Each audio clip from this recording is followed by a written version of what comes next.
Bismillahirrahmanirrahim. Assalamualaikum warahmatullahi wabarakatuh. Bertemu kembali bersama dengan saya, Ustaz Muhammad Farid bin Abdul Talib dalam mata pelajaran Jawi tahun 4 di bawah tajuk yang seterusnya iaitu imbuhan awalan peng dan meng dengan bunyi U dan O. Jom kita mulakan. Baiklah murid-murid sekalian, kita teruskan dengan tajuk imbuhan awalan peng dan meng. Sebelum ini kita dah belajar imbuhan awalan peng dan meng pada suku kata, pada bunyi A, suku kata terbuka. Dan kita juga dah belajar imbuhan awalan peng dan meng pada pada bunyi A tapi suku kata tertutup. Kemudian kita belajar juga pada bunyi I dan I dan I taling. So hari ini kita nak belajar untuk vokal yang seterusnya iaitu imbuhan peng dan meng dengan bunyi U dan O. So macam mana cara nak menjawikan? Okey, macam ni. Ada satu kata dasar. Kata dasar itu adalah bermula dengan bunyi U dan O. Kalau kita jawikan dia bunyi alif waw lah. Okay, dia huruf alif waw lah. Contohnya o lah kan. Ukur contohnya kan. So apabila masuk dengan imbuhan peng dengan meng, so macam mana keadaan alif di depan itu? Perlu digugurkan ataupun perlu dikekalkan? Itu yang kita nak tengok. So buku teks anda muka surat 48. Okey, jom kita tengok.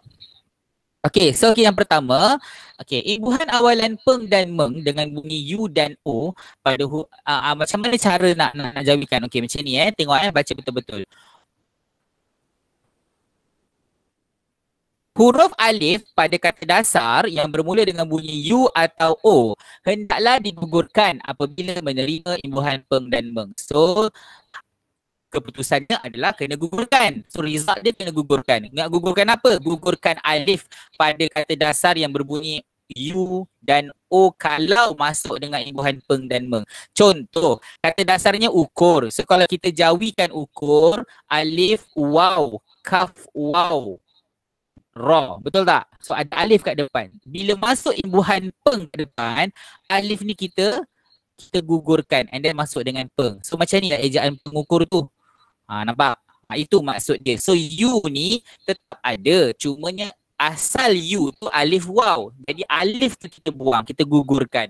Okey, kemudian masukkan sahaja ejaan peng sebagai imbuhan awalan. Okey, jelas tak setakat ini? Okey, jelas Okey, jom kita tengok kepada contoh seterusnya. Baik, contohnya. Okey, kat sini ada imbuhan peng, ada imbuhan meng macam biasa. Kemudian ada kata dasar yang bermula dengan bunyi U atau bunyi O. Betul? Kita tengok ukur. So dia bunyi U. Olah dia bunyi O. Ulas bunyi U. Omel bunyi O. Okay, nampak? So ada bunyi O dan ada bunyi U. So bila kata dasar U dan O di depan, kan vokal U dengan O di depan, so kadang-kadang ada tambah A, tambah alif. Kalau dia kata dasar ini sahaja kita eja memang ada alif. Tapi bila kata dasar ini masuk dengan ada masuk imbuhan peng ataupun meng kat depan, maka alif itu kita buang. Nampak? Pengukur. Nampak? Dia ada waw kah waw ra je. Alifnya tak ada digugurkan. Dia terus masuk dengan peng. Sama juga dengan pengolah. Sama juga dengan mengulas. Sama juga dengan mengomel. So senang cerita, kalau imbuhan peng dan meng masuk dengan kata dasar yang ada alif asalnya, alifnya digugurkan iaitu dengan bunyi U ataupun bunyi O. Okey, jelas? Okey, kita pergi kepada contoh ini. Okay, contoh di muka surat seterusnya. Okey, Ustaz nak sharekan skrin supaya kamu dapat tengok skrin yang seterusnya. Okey.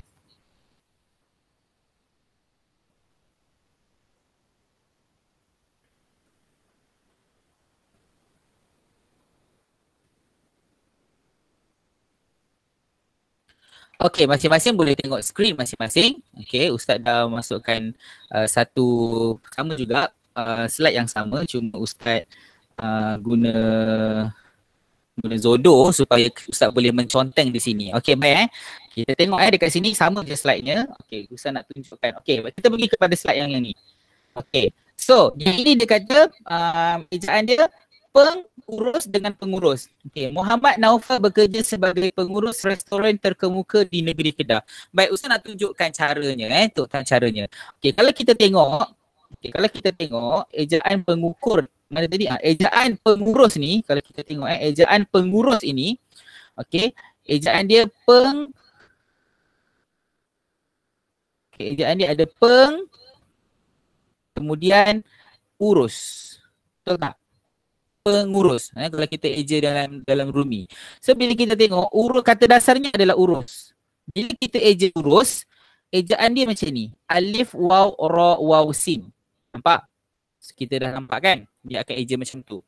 Jadi, apabila dia masuk dengan imbuhan peng, alif ini, alif yang pada dekat perkataan urus ni perlu digugurkan. Okey, jadilah ejaan dia sebegini rupa. Itu maksudnya. Okey. Baik, kita pergi kepada contoh yang kedua. Okey, contoh yang kedua ayat dia adalah Ustazah Anita sedang mengundurkan keretanya di tempat letak kereta. Okey, jom kita rumikan tengok mengundurkan ni. Mengundur. Okey, ada kan kat situ, imbuhan kan. Okey, mengundurkan. Apa kata dasar mengundurkan? Kata dasarnya adalah undur. Okey, kata dasarnya adalah undur. Jadi kalau kita eja undur itu dalam Jawi, ada ejaan dia seperti inilah. Alif, waw, nun, dal, waw, ra. Okay, ada alif kat depan sebab U kat sini. U apabila vokal U dieja pada kata dasar awal, okay, pada awal kata, jadi ada letak alif. Tapi apabila masuk dengan imbuhan me, alif itu digugurkan. Nampak kat sini? Tak ada pun ada alif. Dia terus hilangkan alif, kemudian masuk dengan waw. Nampak kan? Okey, macam tu cara dia. Okey, kita pergi kepada slide yang ketiga. Okey, contoh ayat untuk yang seterusnya ialah amalan mengumpat ibarat memakan daging mayat saudara sendiri. Ni contohlah, jangan mengumpat lah. Maksudnya kita ni kan kat dunia. Okey, yang nak ceritanya perkataan mengumpat. Kalau kita rumikan mengumpat, umpat. So kalau ikutkan kata dasarnya apa? Kata dasarnya adalah umpat. Bermula dengan U. Bermula dengan vokal U. So kalau kita eja umpat sahaja dalam vokal, dalam kata dasar umpat, so ejaan dia seperti ini. Alif, waw, mim, pa, ta. Tapi apabila masuk dengan imbuhan meng kat depan, alif itu kita buang, tinggallah mengumpat. Seperti ini ejaannya. Okay, dapat? Macam tu nak tunjukkan bahawa ejaan imbuhan peng dan meng pada kata dasar yang bermula dengan bunyi U ataupun O, maka alifnya perlu digugurkan. Dapat? Okey, kita pergi kepada teruslah, kita terus menggunakan PDF ni. Okey, baik, latihan seterusnya. Keluarkan buku tulis, kemudian tulis hari, tarikh dan mata pelajaran. Pause video ini di bahagian soalan kejap lagi, nanti dan salin serta jawab soalan diberikan, dan setelah siap sila hantarkan latihan tersebut kepada guru mata pelajaran anda. Okey, so ini macam biasalah, kamu boleh pause kejap lagi lah, kejap lagi Ustaz nak terangkan dulu apa videonya. Okey. Okey. Kita teruskan dengan slide kita yang seterusnya. Ustaz pergi balik kepada slide tadi.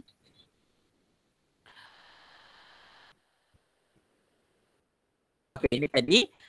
Okay, baik, ini latihan dia. Okay, kamu semua boleh salin latihan ini untuk panduan kamu. Okay, latihan ini ada dapat tak? Nampak tak latihan ni? Tengok sekejap. Takut tak terkeluar pula kan? Okay, kita tengok lagi sekali.